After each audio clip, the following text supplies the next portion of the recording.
This video was brought to you by Markus Bil, Elbilmek, ABRP, Steurenberg, Kempower and Bilkomponenter. Yo, what's up? We're gonna get ready for 1000 km challenge today with the Renault Scenic E-Tech. This is 92 kWh battery. It charges at 150 kilowatt in a good day, below 10% state of charge. And at least I measured 85 kWh net capacity. It's supposed to have 87, but real world versus lab whatever is different. But I estimated that this is going to take 10 hours and 15 minutes. Can it actually do it in 10 hours and 15? We're going to find out. And you probably notice that we are on a slightly weird location. This is Cleavage. I mean, Kløfta, yeah. We have to start at Burger King because I came home after a family trip just a couple hours ago, and then the car was not ready. And then because this car standard, it comes with only single phase 7.4 kilowatt, then it was even harder for me to reach 100% in time. So that's why we are here. We've been topping up now for well over half an hour, and we're gonna start now at 9, and we have 99%. Yeah, in 4 minutes we'll start. The only minus is that if you know Scenic, is that if you AC charge it, it takes forever to reach 100%. And when I start driving, I can drive for a good 10-20 kilometers before it drops from, I mean, it stays at 100%. And then I was told that there is roughly 3 kWh buffer at the top. So that means that when we are a DC charging, it will suddenly finish charging, and then that's it. So we are missing out on 3 kWh. I would say maybe deduct 1 minute from it. Or actually, I can do it even easier. I will start at 59. How about that? Okay, then we are compensated for everything. Yeah, ABC always be compensating. So we have Google here. I'm gonna go for Ioniq Spectre. The car claims 27%. Okay, let's see then. All right, let's get ready and then off we go. All right, we're on the move. We started with 99% battery. The problem today is that it's Sunday evening and there are some left lane huggers, but that's fine because I have a reference time for how long it's supposed to take from Cleavage over to the Svinesund bridge, the Swedish border. So we just find out by the time we get there how long it took, and then we just correct for this. So yeah, it's just ABC, always be corrected.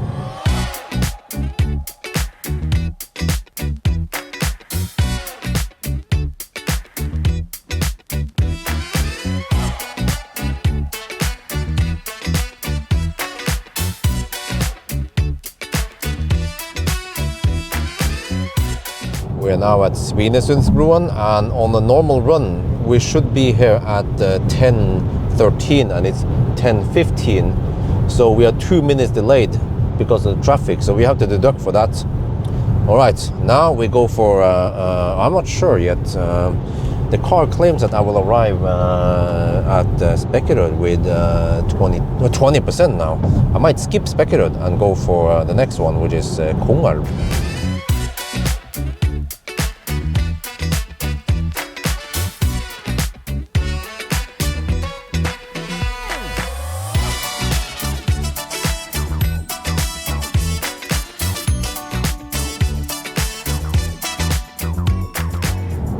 We are now at Kongalv. We actually skipped Spectre and we're gonna go deep. Supposedly arriving with 3%, yeah. But this French car is doing something Asian, which is that once we had around 5% left, then it stopped showing remaining range, which makes me a bit uncertain, but okay, whatever. I have balls of steel, so I can just go here to Kongalv and then we charge at Ioniq over here instead. Welcome to the Ioniq charger. Look, we have so many chargers here. On that side, I use the French parking now because the charge port is on the right side with the wrong side, should have been left side with the right side. But yeah, I could have used those, but I like these for some reason, I don't know why. But okay, let me see. We're supposed to get 150 kilowatt. Ooh, almost. Huh, wait, hey, where's the details? Okay, whatever, 140 kilowatt. Okay, I'm gonna show you something weird because this French car, when you're charging on AC, this charging screen pops up when you're charging on AC. On AC charging, you will see charging speed here in kilowatt. But for DC charging, you don't see it. Okay, I was told that we have to keep HVAC off when we are fast charging, but if you keep it on, it will steal the cooling and then the car will rapid gate. Okay, pro tip then. Now I have no idea how fast we're charging, but my next stop, I want it to be Varberg. I might go to Himle, but okay, you see it, you can just zoom in here, zoom, zoom, zoom, zoom, zoom. And then if you zoom far enough, you see Circle K, you start seeing some stuff. Wait, where's Ioniq? Okay, whatever. You can just search for, I mean, you can just go for Circle K. That's also good enough, right? Start. It says minus 16%, but then it will add charging stop for you. Well, I didn't do it this time. Okay, good, good, good, good. Yes, just lock it onto that. Okay, we've been charging for 22 minutes. We're at 52%, and I think we're good to go. We are now taking only 93 kilowatt. Yeah. And the Leaf owners here. Okay, well, let's go.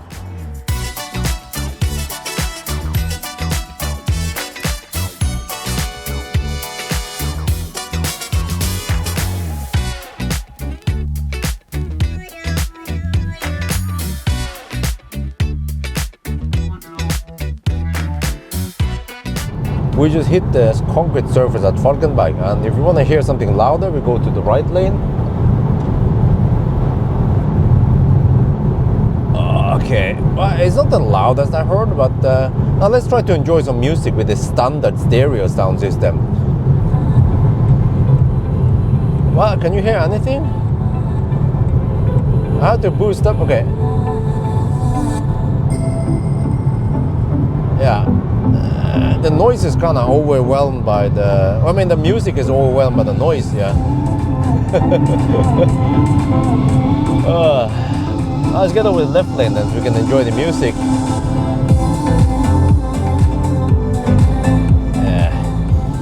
The stereo system is not the greatest, but this is a standard system, so it's not the Harman Kardon. But yeah, it works as long as it's not too loud outside.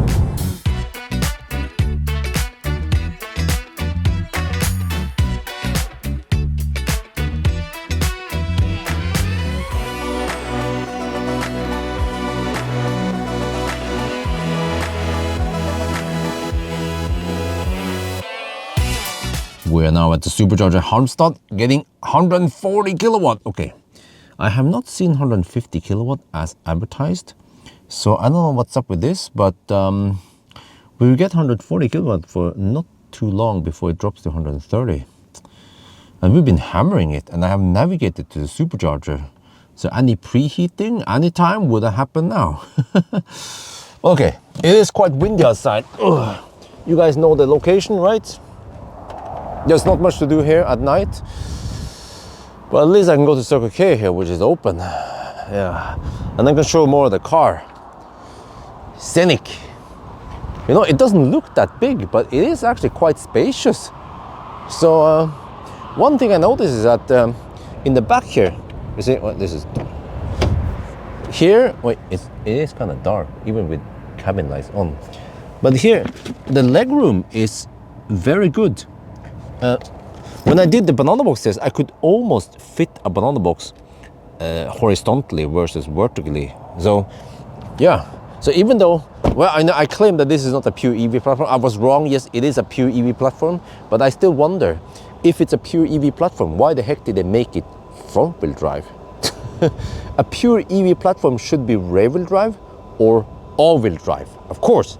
Oh shit, I forgot. I need to ABC. Sorry if you guys saw some schmutz. Yeah. There's some schmutz in the windscreen. I have to do a manual cleaning now with a napkin. Wait, I just noticed we're down to 125 kilowatt. You see, we could have used just a V2 supercharger. Yeah, okay, whatever. I don't know what's going on. I haven't turned on the HVAC, so the battery shouldn't be overheating. It shouldn't be cold gating because we've been hammering it. So maybe we get punishment points.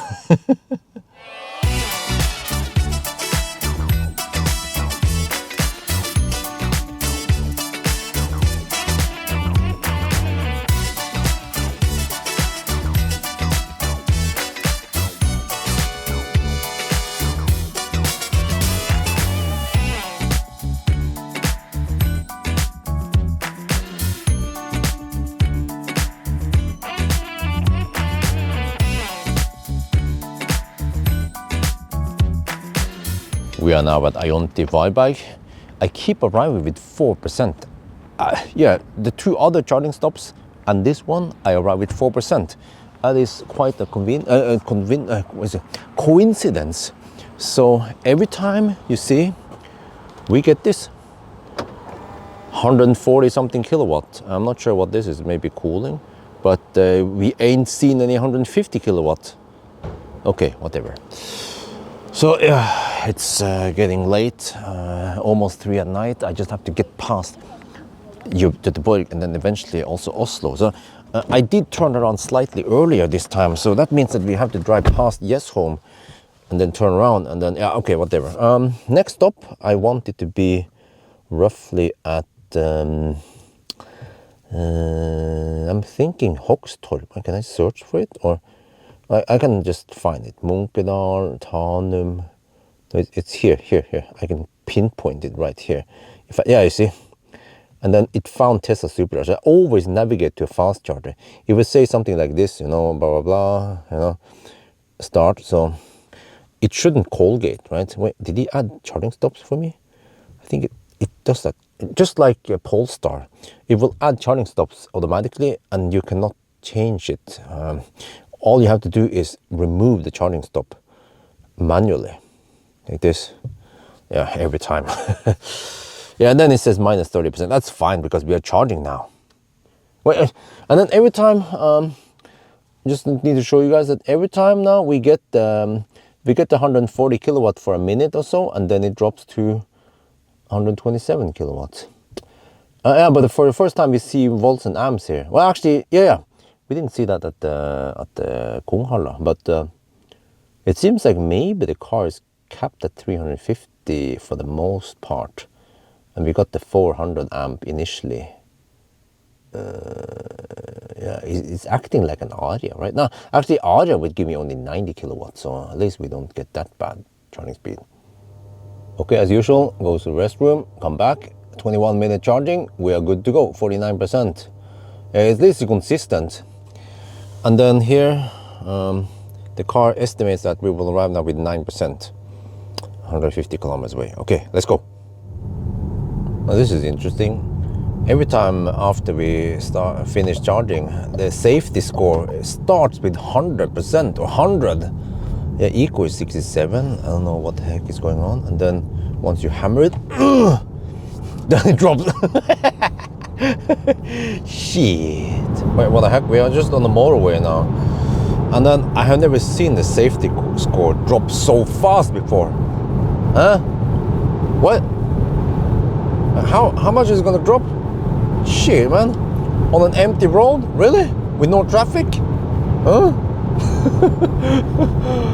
Oh, well.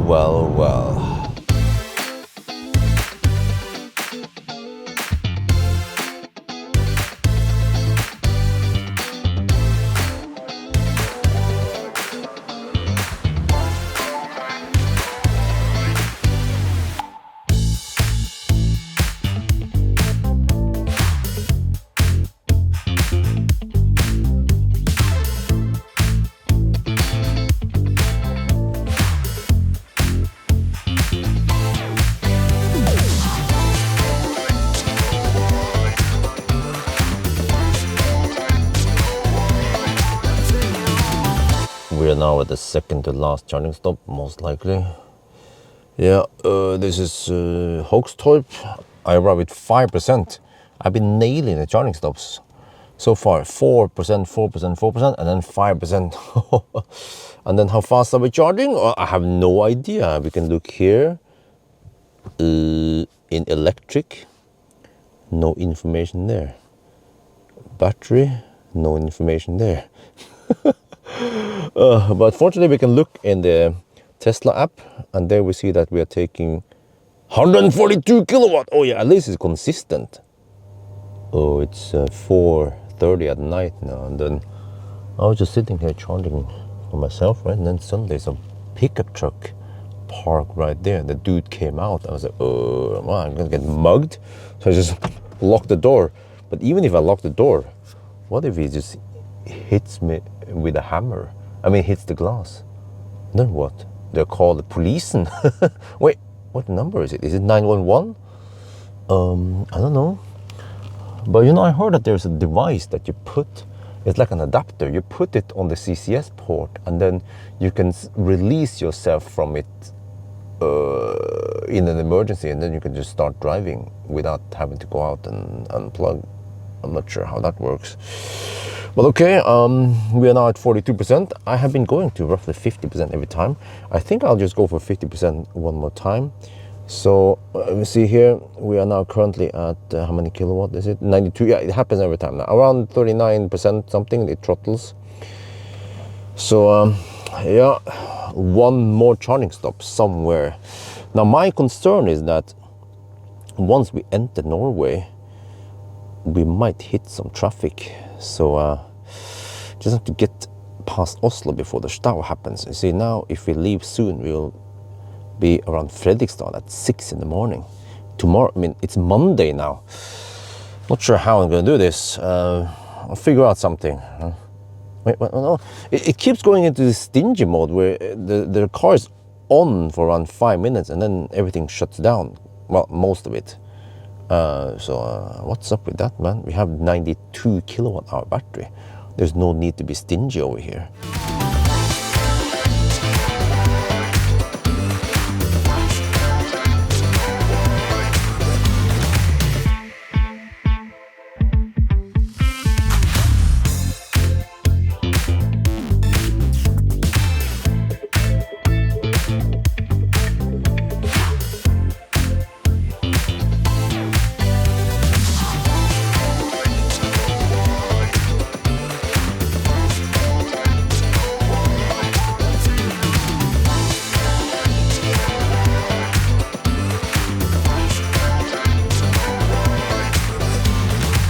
We are now at the Riga. I'm just going to show you before we go outside that we are taking 144 kilowatt. I arrived at 5%. I've been spot on in my charging stops today. 5 charging stops. 4%, 4%, 4%, and then 5%, 5%. But okay, this time we don't have to go to 50%. I've been charging to mostly 50%. But the last stop is going to be different, shorter. But yeah, it's now almost 6 in the morning. Holy shit, the traffic is increasing crazy fast now. We have to just do a quick top up and then get the heck out of here. Yeah, and then I don't know, probably deduct a couple of minutes because of traffic, because of left lane huggers. But yeah, just show you outside now. It's a freaking storm outside, man. Look at this. Holy macaroni. Oh, but still have no idea how fast we're gonna do it. It's going to be right over 10 hours, 10:15 or whatever, like I predicted, right? We'll see. Oh man, do I need to clean the windscreen? No, because it's raining outside-ish. We've been charging for 14 minutes, and this is right when it's supposed to throttle. There, 40%. Okay, but we should have enough now. The car claims that we will arrive with 9%. All right, let's go. All right, the final run. Unfortunately, we have more traffic now. We are 864.9. This car underreports by 2.1%, so we have to count to 979 kilometers. So the way we count the time is that we have to look at current time, and then we add 3 hours and deduct 2 minutes. So we are currently at 9 hours and 11 minutes. Uh-oh. Let's go for it. Let's go for it.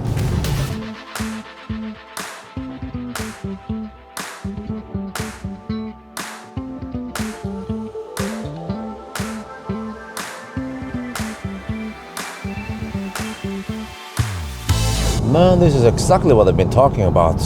Freaking left lane huggers, man. Poor lane discipline. Okay, there's some traffic, but still there's no need to hug the left lane for no reason. So I see also ahead, around 20 minutes ahead, that there is some orange, which will be red by the time I get there. So I have to just try to time it and figure out how much the delay is, because this is quite variable delay and not common when I do these tests. So we need to deduct for it. Normally I would travel on a Saturday night instead, so I get more consistent runs. Yep, we hit the Stau right around here. Let me see, can I zoom in better so you can see? Yeah, okay. It happens right here, yeah. As you guys know it, Mortensrud Stau. So yeah, we just have to write down how many kilometers that occurred at, and then the time, and then I calculate the time it should take to drive that distance, and we just deduct whatever. Plus that we were delayed by at least 2-3 minutes with all the slow pokes in the left lane. So, but we will figure out a way to correct for this. Man, we've been stuck in the stau for a while, but it should clear out soon. So I think once we are roughly here around Ryenkrysset, then I will calculate the delay. But I noticed that during the stau, the car's auto steer isn't working fairly well. Well, okay, now it did the weird shit, but yeah, it seems like this car was designed for some parish stau. Man, we're getting close to Skedsmokorset, and you see this is even out of Oslo.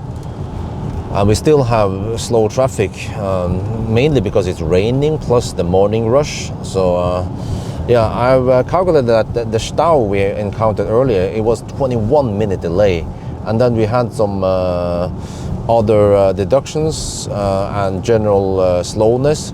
So we just make it simple, 30-minute deduction. So it means that you have to take current time plus 2.5 hours. That is the 1,000 kilometer time, which means that we're getting close to 10 hours. And we are still only at 42 kilometers now. All right, let's do the countdown. Wait. 999, 999, 999, 999, 4, 999, 5, 999, 6, 997, 998, 999,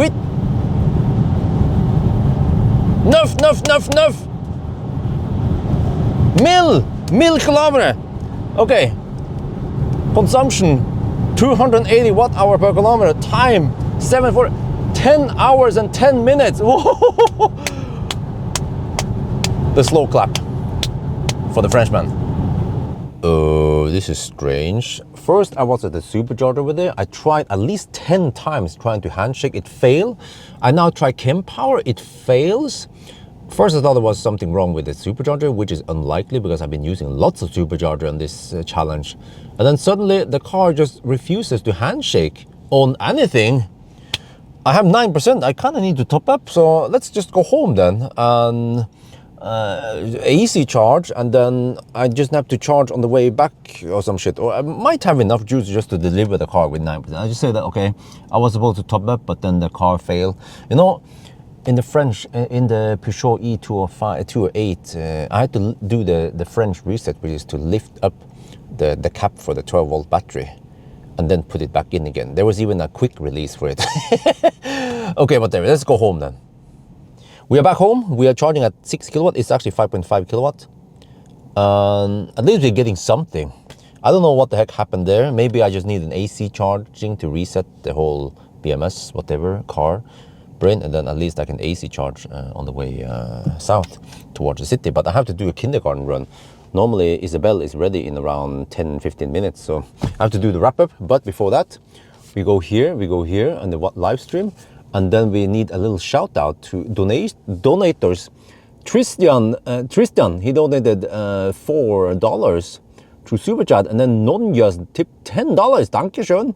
And then Daniel Hagen donated 25 NOK through Super Chat. And then E tipped €5. Dankeschön. And this is from another session, whatever. So yeah, thank you for supporting the 1,000 kilometer challenge. But anyway, how good was 10 hours and 10 minutes? Well, if you look here, it actually beat some of the MAB. It beat Q8 e-tron. What the heck, man? Huh? Okay, it was cold. Oh, it was cold, yeah. We had some wet roads towards the end. And what else did it beat? Q4 e-tron, really? Okay, but right on par with MG4. Why? Because this has a fairly big battery, you know, 85 kilowatt hour net capacity after losses. That is something that actually matters when you have to drive so far. And also the fact that we could get 130 kilowatt flat until around 40% also helps.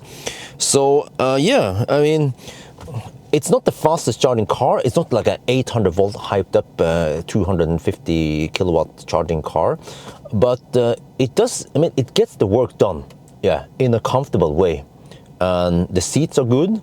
Soundproofing is pretty good. The suspension, I feel like, feels a bit harsh, yeah, over some of the bumps in the motorway. So, yeah, but other than that, no, I mean, it's still a French car. It has its French weirdness, but it's okay. It's okay, but it's like, oh, it's not like, hallelujah, this is the best car. You should consider Model Y, maybe, or maybe ID4. They're also really good. Or what else is in this? Maybe even the Seal U if you're into Chinese cars. But there's so many other cars nowadays that you can choose between. So it's not like this is the only Godfather hallelujah car you can get, you know.